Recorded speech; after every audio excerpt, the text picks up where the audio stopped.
Welcome back. It's Sports Tonight on Channels Television. You can be part of the show. Yes, you should be part of the show. Talk to us, particularly after hearing that beautiful, sweet, heartwarming story of the Mustafa brothers featuring at the under-21 category of the Nigeria Open. They played brilliant table tennis. They lost.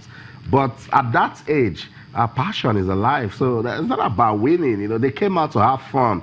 And now social media is going crazy for them. Everyone is talking about it. And we're glad that we are also talking about the Mustafa brothers from Borno State.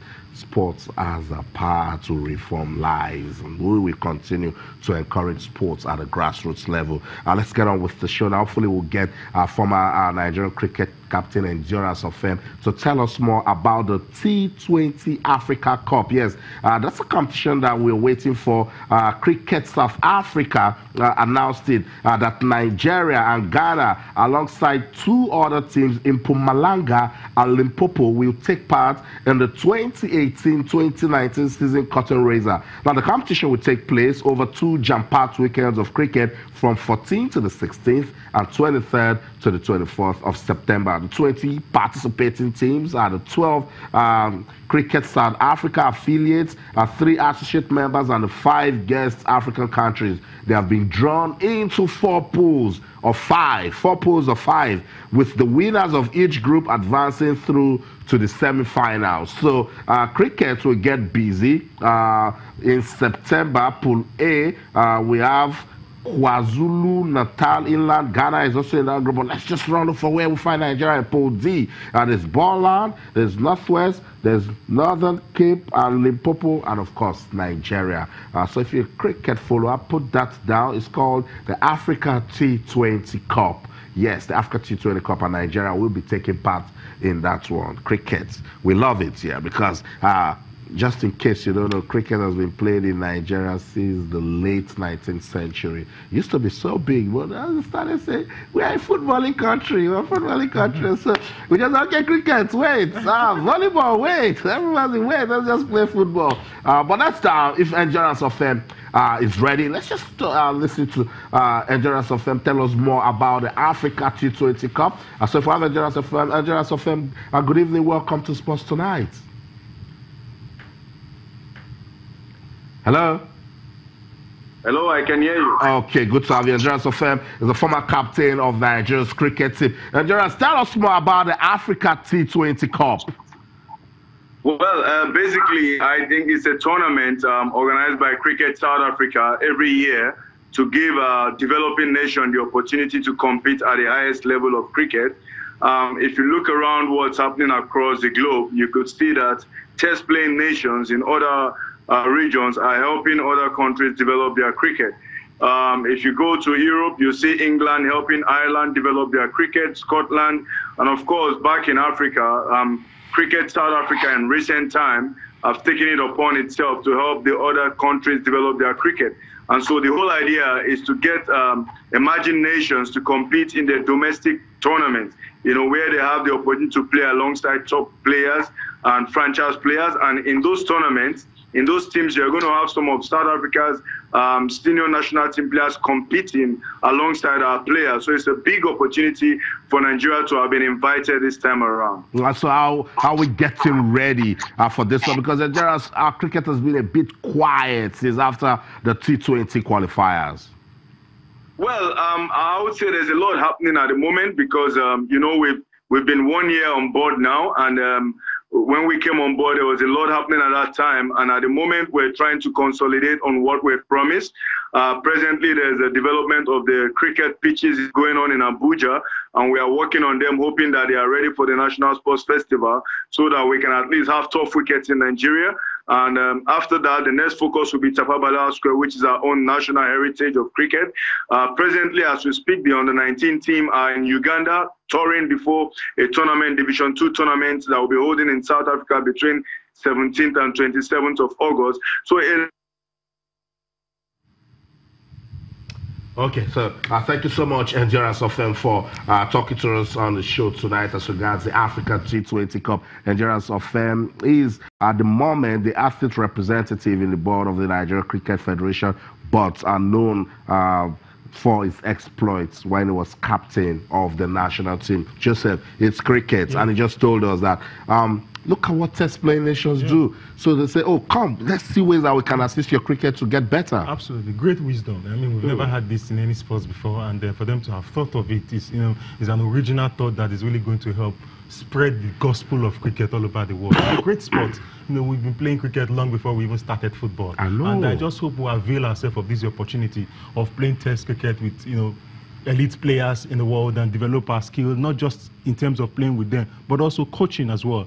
I know that there will be a lot of seminars as well to ensure that you enlighten them, because an important aspect of developing the game it also involves passing on information in terms of the development. But it's fantastic move, fantastic move. You remember they were speaking to a South African technical advisor to come around and develop cricket in Nigeria. They are also doing more for infrastructure, putting together the Oval Square right here at the Tafawa Balewa Square in Lagos so that cricket will be played. And Gerard's just told us that the national under-19 team, they are in Uganda getting ready for a championship in 2 weeks' time. So you see, we're not just football. We're also cricket. And so we'll keep our eyes on that one. Yes, it should get us talking when action commences from the 14th to the 16th and the 23rd to the 24th of September. Cricket will get our attention. From cricket to athletics now. The athletics championship has just been concluded in Delta State, Nigeria, and a lot of talking points came out of it. Artobodi said, look, there are talents in Nigeria. Nigeria is so blessed. Lewis Johnson, renowned sports broadcaster in the United States of America, says, look, he had an awesome time in Nigeria, and that the Nigerian fans are so passionate. We had an exclusive interview with Lewis Johnson. Let's listen to him, and I'll come back. We'll talk some more, so don't go anywhere. Stay. Austin, it's just been amazing. I came with an open mind, expecting the unexpected, to see what would happen and how what would unfold. And after having covered so many great African athletes at the World Championships and Olympics, it was something special personally and professionally to come to the continent for the first time, and to arrive in Lagos and then go over to Asaba and be there at the event. It has just been an amazing experience to see the athletes, and then also to see the love from the fans and how the stands are packed every day for the event. It's just been incredible. And you've covered a lot of world championships. You've mentioned the Olympics also. With what you saw in Asaba, does Africa have the potential to rule the world of athletics? Absolutely. I mean, I'm sure my colleague touched on it, Otto Bolden, a couple of times during our broadcast, and maybe even with you, about just the sheer numbers in the population here on the continent, as well as in this country of Nigeria. And there is no question. It's just a matter of being able to capture that talent early for someone, the right eyes to see it early, and then put athletes and people in a place to develop and get them ready. You've already had the history on this continent and in this country of Nigeria to show the way. Now it's just about seeing and identifying the talent early and giving them a place to be able to train, see the big picture of where their talent can take them, with the beauty of the flag draped behind them, the power, the experience, the history before, those great names who've already been there on those big stages, and then get those young people to say, I want to do that. But they have to have a way, an avenue to get there. So there's no question, with the sheer numbers in the country and on the continent, there's no question that Africa can always be a strong performer and potentially one day dominate. And athletics is so huge in the United States, and the collegiate system is also productive.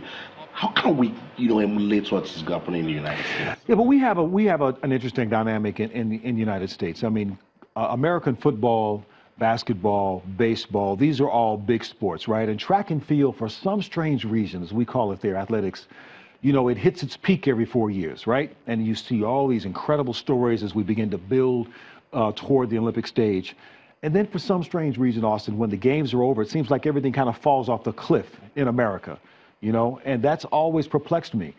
But one of the things I learned as an athlete, when I began to go to Europe to compete for the first time, at first I was frustrated that I had to go to Europe to compete and earn a living and to be appreciated and loved. And then I realized what an incredible blessing it was to be able to travel and explore the world and get to know people and cultures and then compete and be paid and do what I did. So what we have to do in the United States is try and get people to realize that these great stories and these great performances should be able to sustain us throughout the 4-year cycle of the games. The World Championships helps because in our home network of NBC, we're carrying those World Championships as well as other Diamond League events on other channels within the system of television there. But in Europe and maybe even in Africa, you have an advantage because if soccer or football is the biggest sport here, then maybe athletics is right there as a number 2. Whereas in the United States, we have other sports that are really dominating, and track and field is battling to be relevant. The key is the stars, the personalities, and when you have a Bolt kind of evacuate the scene from Jamaica, he was a transcendent athlete that was more than Jamaican. He was global. So the question is, who's the next one? And maybe in the United States, we have 1 or 2 names that will be the next ones to begin to fill that void, but it's going to take a big effort. So again, the battle is between the different sports, and it's up to the federations, and it's up to the federations to try and promote those names and keep them relevant throughout the 4-year cycle of the games. Are we going to see Lewis in Nigeria again? Absolutely. I only need one thing, Austin. An invitation. And I'll come back. Thank you so much. All the best. Great to be with you on Channels TV, okay? All right. So that's it, Lewis Johnson of the NBC, and he was in Nigeria to broadcast the African Athletics Championship. In your bong, you know, while I was speaking to Lewis and Arthur Bolden, I started asking myself a lot of questions like, are we deliberately relegating some sports? Because he said, you have got the history. This country had the Chidimos, we had the Ezenwa brothers, the Marion Yalis, Valila. So you have the history. Why did you stop discovering and identifying talent? We failed in leadership, Austin. It was clear failure in leadership and in a lack of foresight, a lack of vision to know where we're heading, because it has to be deliberate. It has to be deliberate. There has to be a plan. There has to be a model. We have to sit down and say, we have stars. We have talent, rather. We've got loads of talent. How do we develop this talent? How do we get these talents the necessary coaching? How do we get these talents the necessary exposure? How do we get athletics funding? How do we go into the market and make this athletics very, very popular and very exciting? Because the truth of the matter is that the reason a whole lot of sponsors will go to football is the fact that whether deliberately or inadvertently, we are not really showcasing athletics and the other sports in the light we should be showcasing. It was good in the 80s. It was good in the 90s. It was good in the early 2000s. And the results were coming through. Yeah. Because the results were coming through because when you look at the names, you mentioned those names, you reeled out, they were coming through. They were making headways in their careers. But these days, you struggle to find one athlete who is a shining star in the globe rather. So it's something that we've got to sit down and draw a blueprint. And I know we say this is becoming a cliche. We've got to sit down and draw a blueprint and say, we've got to be deliberate about the stars we've discovered. Just that we gather everything and then we scatter it and say, let's just start it. We're not going to do this anymore. Because he also mentioned that while you identify talent, you must keep your role models. Because Joy now has somebody in Blessing Akagbari. Esther Brumer has somebody in Blessing Akagbari. But it cannot just be only Blessing. So we must keep doing those things to retain talent. It's so sad. You know, when I just heard him, it's so sad. We know exactly what to do. Corruption in the system. Because back in those days, what we used to do is that we develop these athletes. Some of them, we send them abroad, you know, to universities. And the school system was also good here. It was also good here as well, facilities. But right here, what we've done is that we've neglected that line of production. We don't get to see them at junior championships and we expect them to do wonders at the Olympics. You can't do that. You can't develop. When you just cut off that cadre, what happens is a matter of time, you run out of stock. That's exactly what has happened. Now we are left with Blessing Kagbari, and now she's pulling out of 100, 200 meters because she cannot sustain. It's not that easy. People are coming through the line, but it's not as quick as efficient as it should be. You know, because we have failed in the fundamental things of ensuring that that line of production is kept open so that we can continue to develop those first-class athletes, even when we don't have the facilities here. At least identify them and send them abroad. That's right. And that's the because it's very simple. We were showing the